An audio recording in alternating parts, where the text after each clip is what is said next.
నమస్తే అండి. స్కూల్ పిల్లలు అంటే మనకి ప్రతి ఒక్కరికి కూడా 7th క్లాస్లో పాలినేషన్ మీద ఒక లెసన్ ఉంటుంది. అలాగే చిన్నపిల్లలకి వీటి నుంచి భయం లేకుండా, అందుకని తేనెటీగలు లేకపోతే మనకి చాలా వరకు పంటలు అంతరించుకుపోతాయి. ఎందుకు అంటే ప్రతి పంటలో కూడా పాలినేషన్ అంటే పరపరాగం అనేది అవసరం.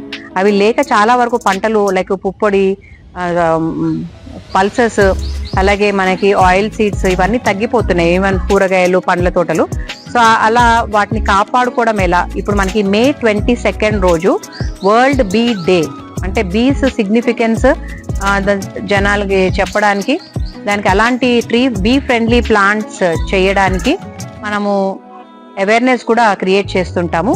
సో మా తెలంగాణ బీహబ్ సొసైటీలో మీరు మెంబర్షిప్ సభ్యత్వం కూడా తీసుకోవచ్చు. 100 రూపాయల నుంచి మీరు ఎంత అయినా ఉంటుంది, 10,000 దాకా మెంబర్షిప్ తీసుకోవడం వల్ల కూడా మనం ఈ మూమెంట్ని ముందుకు తీసుకెళ్ళి, ఇది రైతులకి ఎకో సిస్టమ్ అంటే మనకి తేనెటీగలు అక్కడక్కడ పెట్టుకోవడం వల్ల, మీరు అమెరికాలో ఒక పెద్ద ఆయన ల్యాండ్ 200 ఎకరాలు ఈ హనీ బీ నర్సరీ లాగా చేసి వాటికి కన్జర్వ్ చేయడానికి పెట్టుకున్నారు. అలాగే భువనగిరిలో కూడా ఒక ఆర్గనైజేషన్ బీస్ ని కన్జర్వ్ చేయడానికి ఏవైతే ఎక్స్టింక్ట్ అయిపోతున్నాయో వాటిని అక్కడ పెంచుతున్నారు. అట్లా ఎవరైనా ఇంట్రెస్ట్ ఉన్నా కూడా వాళ్ళ ఫామ్ హౌసెస్ లో, అలాగే వాళ్ళకు ఉన్న ల్యాండ్ ఉట్టిగా వదిలేకుండా వీటికి కావాల్సిన గడ్డి పూల నుంచి కూడా అవి తెచ్చుకోగలుగుతాయి. సో అట్లాంటి మనం కన్జర్వ్ చేయడానికి కూడా ఇలా బీ బాక్సెస్ తీసుకొని మన ప్రాజెక్ట్ లో పెట్టుకోవచ్చు. సో ఎనీ కంపెనీస్ కానీ, ఎనీ ఆర్గనైజేషన్స్ కానీ, స్కూల్స్ లో కూడా వీటిని పెట్టుకోవచ్చు, కాలేజెస్ లో పెట్టుకోవచ్చు. ఎవరికైతే ఎక్కువ పెద్ద క్యాంపస్ ఉన్నాయో ఇట్లా 1, 2, 3 పెట్టుకోవడం వల్ల సివిలియన్స్కి అంటే జనాలకి కూడా వాటి అంటే భయం లేకుండా ఉంటుంది.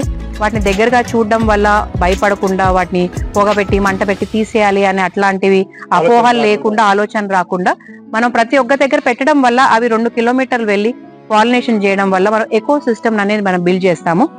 సో ఇలాంటి పెట్టెలు పెట్టుకోండి, అవేర్నెస్ ఇంకా క్రియేట్ చేయాలి.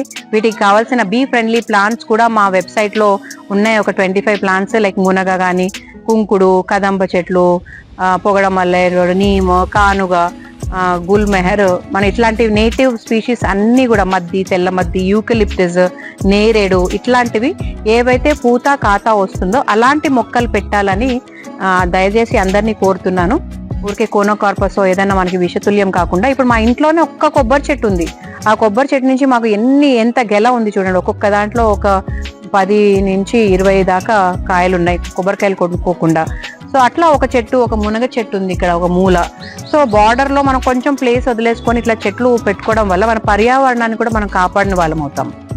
సో అట్లానే వీటిని కాపాడుకోవాలి, వీటిని న్యాచురల్ గానే అట్రాక్ట్ చేసుకోవాలి అనుకుంటే, ఇప్పుడు బాగా ఎండాకాలం కాబట్టి మనం టెర్రస్ పైన అక్కడక్కడ మనం వాటర్ బౌల్లో పెట్టి రాళ్ళు వేసి దాంట్లో అవి తాగడానికి కొంచెం చక్కెర నీళ్లు కానీ, మామూలు వాటర్ అయినా సరే, ఆర్ ఇక్కడ పండిపోయిన పండ్లు కూడా అక్కడక్కడ పెట్టడం వల్ల అవి వాటికి గ్లూకోజ్, సుక్రోజ్ కోసం వస్తుంటాయి. కాబట్టి ఇలాంటి చిన్న చిన్న act we can save the nature. So save బీస్, సేవ్ నేచర్.